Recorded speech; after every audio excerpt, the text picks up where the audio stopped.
on the evening news. Parading the streets of Vancouver, Grey Cup fans celebrate tomorrow's game. Stomaching the cold, the skills to survive extreme conditions. And in sports, Doug Brown looks to cap off his football career with a championship ring. From the Global Winnipeg Studios, the evening news with Brenna Rose.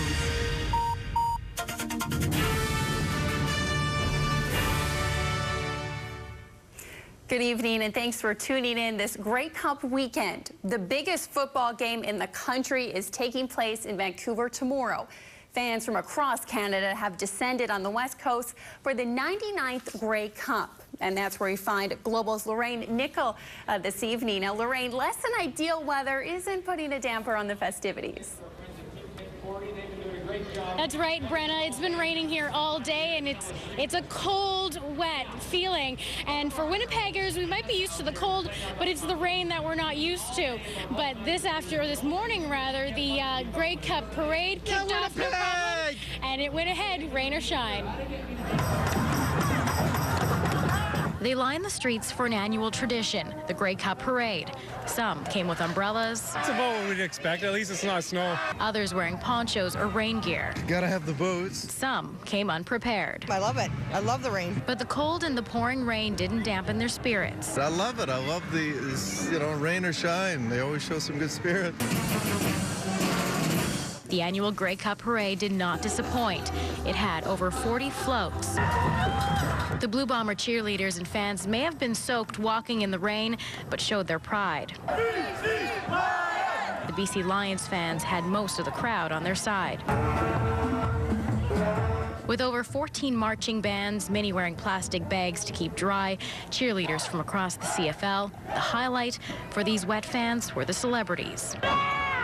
Rock star Gene Simmons and his Canadian wife Shannon Tweed are in town for the weekend and managed to stay dry during the parade. What a wonderful day if you're a Canadian goose. Followed by their kids Nick and Sophie, the parade marshal, Glee star Corey Monteith, had the crowd going crazy. The parade signals the start of the Grey Cup, and if the rain doesn't stop, they may need one of these. There's nothing like a Grey Cup. Rain or shine, the party's going to go ahead here, but one thing we know for sure is tomorrow during the Grey Cup, weather won't be a factor as it's inside under the dome. Brenna? Now, Lorraine, have you seen any other dignitaries taking in the festivals in the area?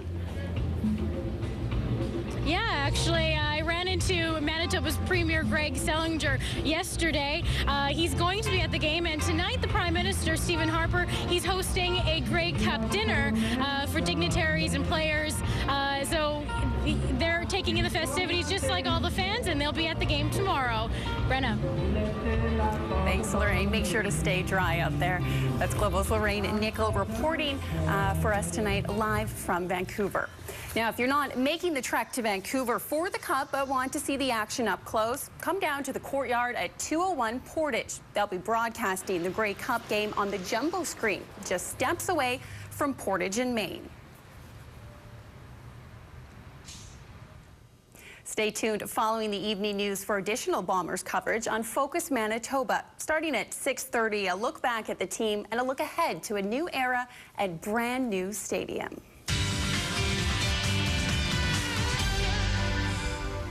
Well, it's now T-minus 23 hours until the Bombers get a shot of ending their 20-year Grey Cup drought. Both Winnipeg and BC took part in their final walkthroughs of the season earlier today at BC Place, the site of Sunday's big game. Global's Russ Hobson was there and joins us now live from Vancouver. And Russ, players must be feeling a ton of emotions with the 99th Grey Cup now on the horizon.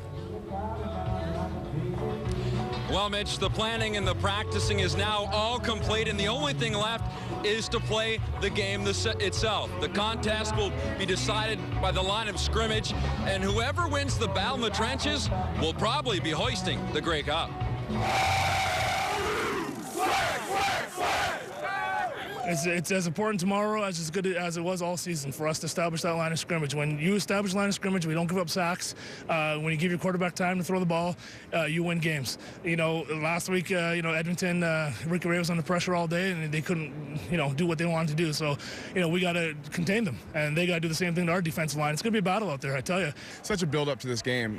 We get here on Tuesday, and everybody's talking about Sunday already. We had a week of prep, but we're ready to go. We're excited. It's been a great week. Lots of hard work. It's been fun, and I think we're all ready for it to be here. We the underdog, so we playing with house money right now. We're going in and play. So we apparently we don't have a chance to win. So if we win, it's a big deal. If we lose, we're supposed to lose. So we're going in to win. The thing is, we started low and then we built our way back up. But we always remember where we came from.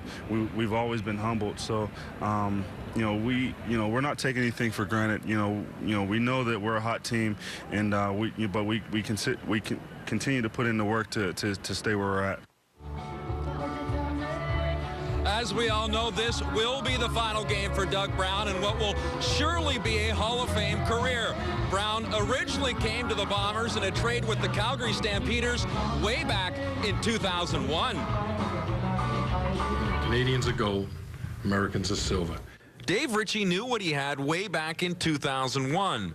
11 years and 7 All-Star selections later, and Brown is hoping for a fairy tale ending. The storybook endings aren't easily written, let's put it that way. We've, to go from the last place team in the CFL in 2010, the journey from that to finishing first in the Eastern Division and having a first-round bye in a playoff game against Hamilton, to getting here, the challenges just keep getting bigger and bigger. In high school, Brown was more interested in hockey and rugby, but eventually turned his attention to football and ended up signing in the NFL. After 2 seasons with the Washington Redskins, Brown headed north, and the rest is history. And while many players don't go out on their own terms, at 37, Brown is ready for the next chapter of his life. My body certainly is ready to take a break and go in a different direction, that's for sure. Doug is quite the character, and I'm just thankful that he gave us 1 more year, because I thought he was going to shut it down after last season. For this to be your last game and it to be the championship game, storybook ending. Only other thing we got to do now is finish and to close that book, and it's rope. Amazingly, the Bombers and the Lions have only met in the Grey Cup once before. It was way back in 1988 where the Bombers came away with a 22-21 victory, the first of 2 Grey Cups under head coach Mike Riley. So the Bombers will be hoping for similar results tomorrow. Mitch? Now, Russ, you mentioned yesterday receiver Kito Publa will dress for Sunday's Grey Cup. Are the Bombers making any more changes to the lineup? Yes, the linebackers, the big change. Marcellus Bowman will be moving over to the outside. He slides over to replace Merrill Johnson. Pierre-Luc Labbé will start at middle linebacker. The 2 official lineup changes, Kito Publa in for Jade Etienne, and Daryl Pascoe will replace the injured Brandon Stewart. Of course, he sprained his ankle in the East Final. Thanks, Russ. Global's Russ Hobson live tonight from Vancouver. The Blue and Gold Report brought to you by Booster Juice. 7 locations in Winnipeg.